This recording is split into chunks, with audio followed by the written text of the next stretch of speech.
they smoked, they drank. I mean, like Yep. it's just all that. And they're all, you know, they're pushing Going 18 strong. to 05. Yep. Roll. We're gonna slate this. Ken, take one. Stand by while I sit.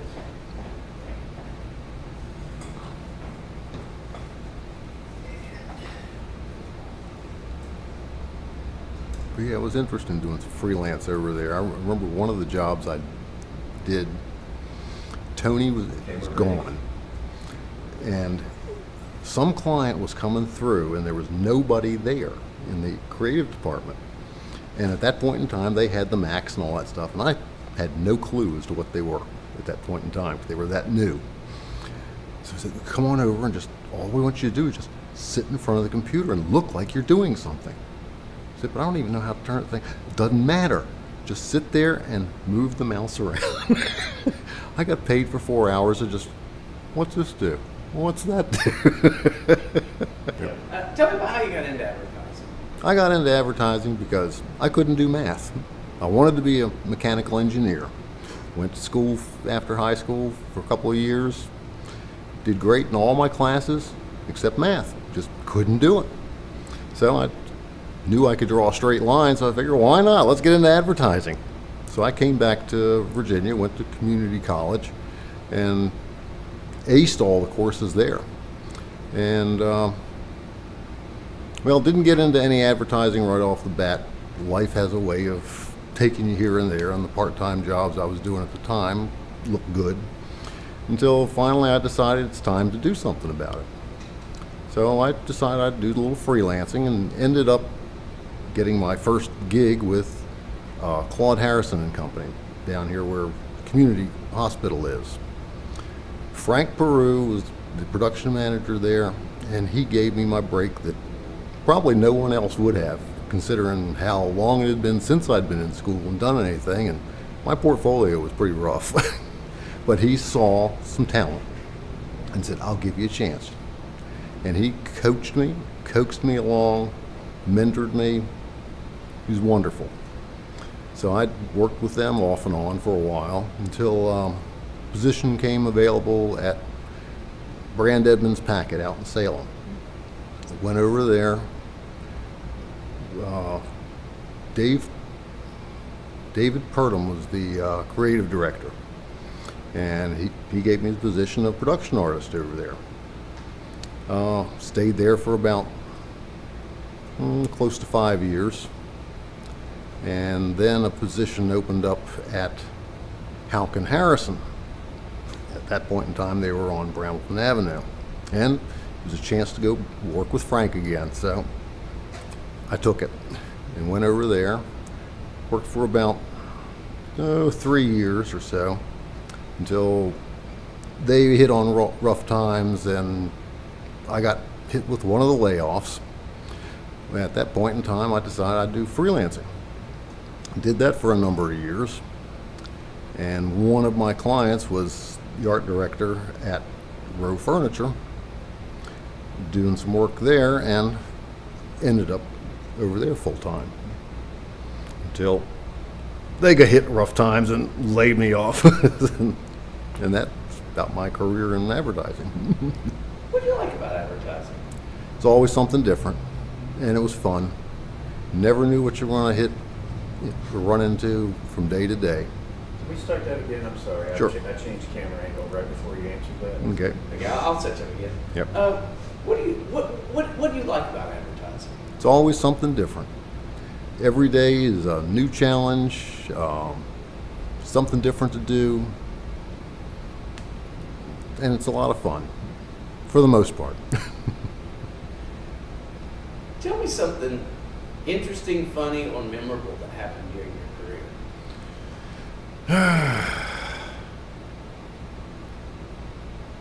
Well, what were we talking about before that was so good, and now I can't remember? I'll tell you what, something I found the other day was a picture from the old Richard Boyd Halloween parties. Oh, they were. I remember you as Gene Simmons, which was one of the greatest. You were perfect for Gene Simmons. Tell me about the Richard Boyd Halloween parties. They were wild. They were Let's great. Start out with something that say like the Richard Boyd Halloween party for a while. They were whatever. Yeah. The Richard Boyd Halloween parties were some of the greatest Halloween parties you could go to. It was just wild. Music going, videos on the wall, people you had no idea who were there, and even when you looked at them, you didn't know. I remember one time there was a guy that showed up in this black draped outfit and had a pumpkin carved out over his head. No idea who in the world he was. No one there knew who he was. Richard did not know who he was, but he was there all night long. It was just that kind of thing. You never knew what you were going to run into at those. Tell me about the camaraderie of the advertising community as you knew it. How were the people who worked together? How did the agencies work together? They were great to work with. Most of the people were tight and together. It was a community. I remember over at Brand Evans Packet, we put together a volleyball team and played volleyball for a number of years. As a matter of fact, I think the core of that volleyball team is still going on with the Kesslers. We were Mean Gene in the volleyball machine. And we had a lot of fun, but one of the interesting things about the team was that we had never played volleyball before, so we were learning this game. And if you've ever played volleyball, you hit the ball with the tips of your fingers. Everybody seemed to be real hesitant to do that. And it finally dawned on us why. It's because we work with our hands so much, we don't want to injure the thing. So we were kind of tenuous about attacking the ball.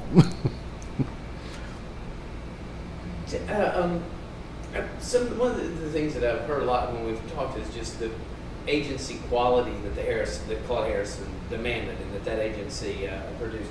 Tell me what the culture was like there and what some of the work that you did was like at Harrison.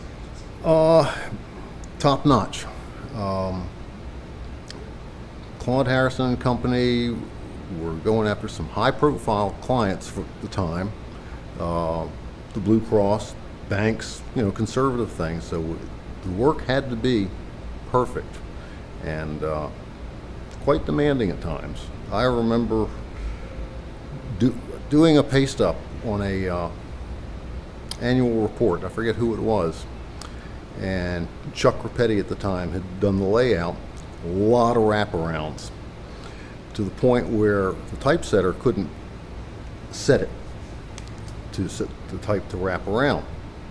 To get this set right, I had to cut apart every single line of this entire annual report, adjust and move everything, bit by bit.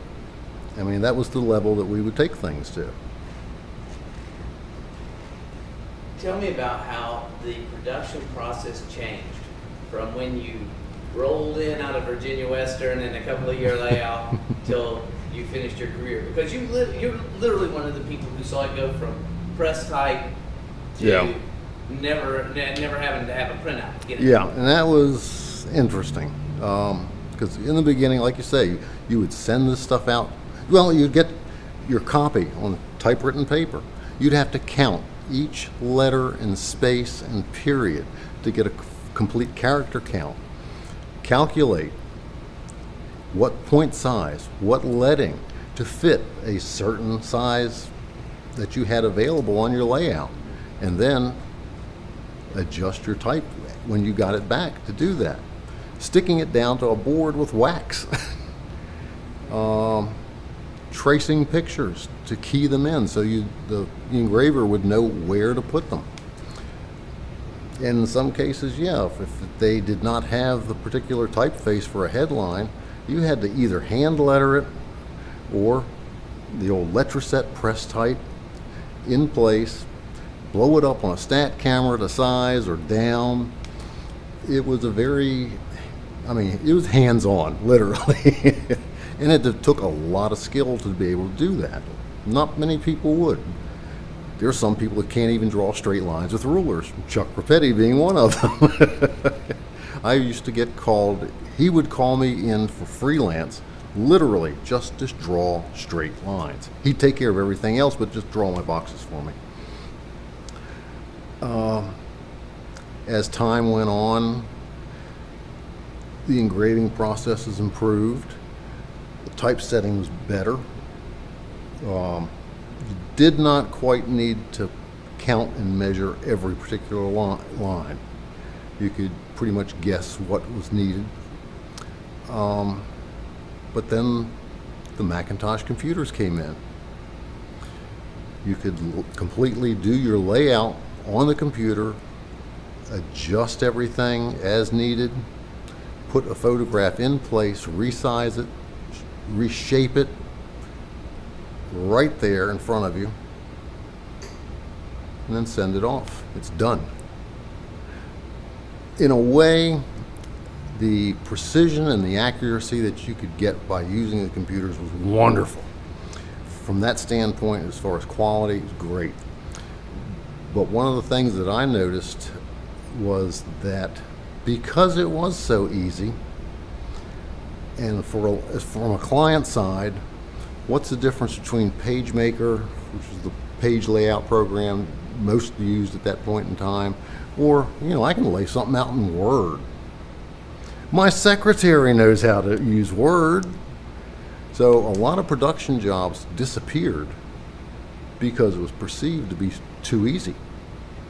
Why should I pay you the high dollars when I've got secretary who will do my newsletters, whatever else? So I think that has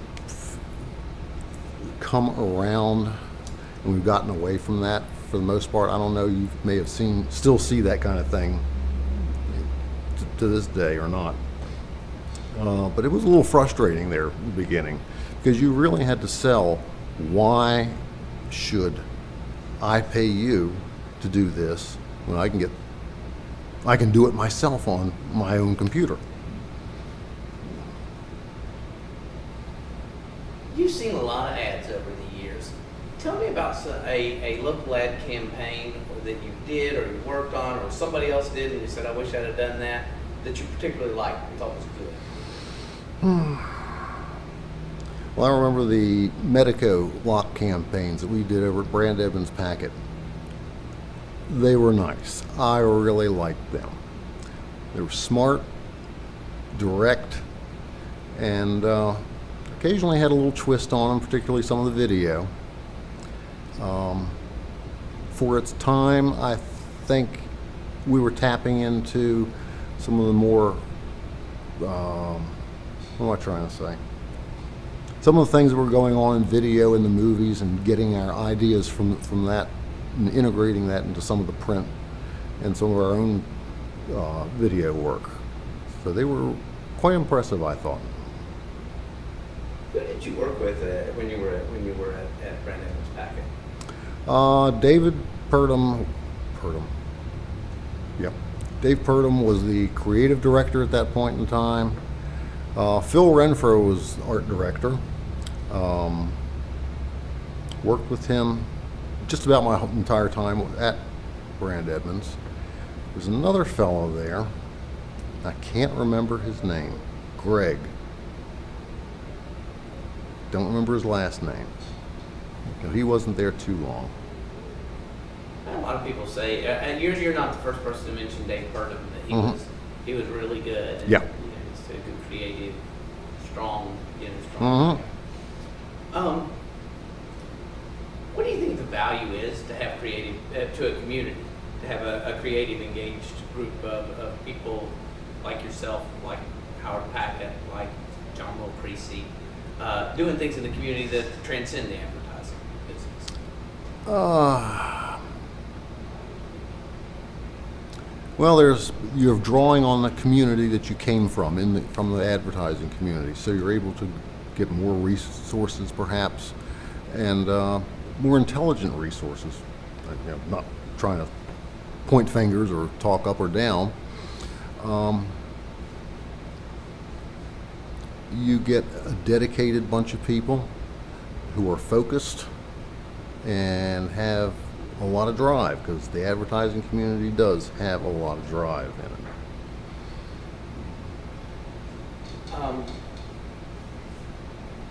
Who, of all the people you've met during your career, who did you admire the most and why? I have to say Frank Peru.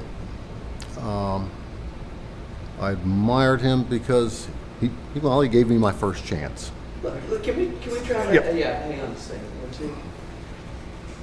Yeah, because of John. Yeah, we had a little video thing. I'd love for you to say his name. You know, like I really appreciate that Frank Peru gave me my first chance. He was this, and this, or something like that. That way, you would have your name and my name. My voice wouldn't have to set you up. Yep. So that'd be great. Okay. And, yeah, I'm not sure if John's going to walk right through, but. I'm not worried if there's a little motion in it. I think that kind of looks cool, actually. All right, well, just take the beat and take it when you're ready. Tell me about who you admire that you worked with in your career. Well, someone I really looked up to and admired was Frank Peru. He gave me my first start. He had confidence in me. He had confidence in most of the people that he worked with. He demanded perfection, but he guided that perfection also. He was never heavy-handed about it. He would go the mile and farther if needed, and sometimes even if it wasn't. He would look over, he was the production manager, and he would go through things with a fine-tooth comb, find things that no one would find. He inspired me to stay in production, actually, and perhaps to be a production manager myself at one point in time. He was my man. I'd love to know where he is, what he's doing today. And if he ever sees this, hi, Frank.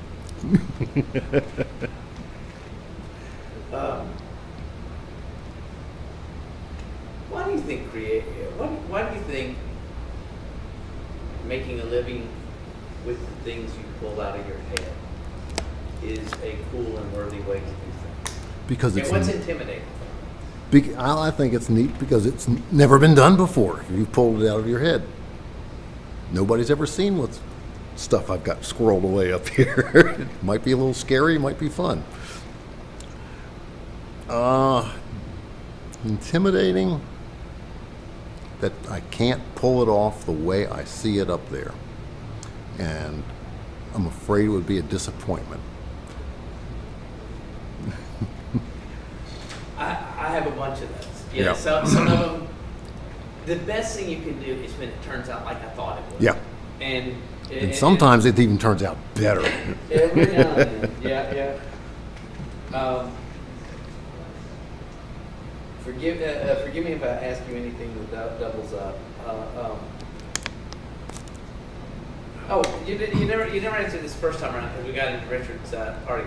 Did you think anything funny, interesting, wacky that you in the business that you saw? What was the highlight? I mean, you did a lot of things. What was the highlight of your career for you? Highlight of my career was being the Cookie Monster. We had, I forget what the client was again. Oh, yeah, Ice Capades was coming to town, and it was Sesame Street, and they needed somebody to dress up as the Cookie Monster and go around to the hospitals and hand out cookies to the kids. And David Purdom said, you go. And I have to tell you, that was the most wonderful experience in my life.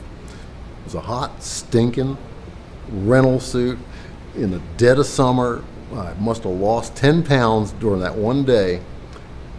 But seeing those kids in that hospital, and they believed in you. They believed in the Cookie Monster.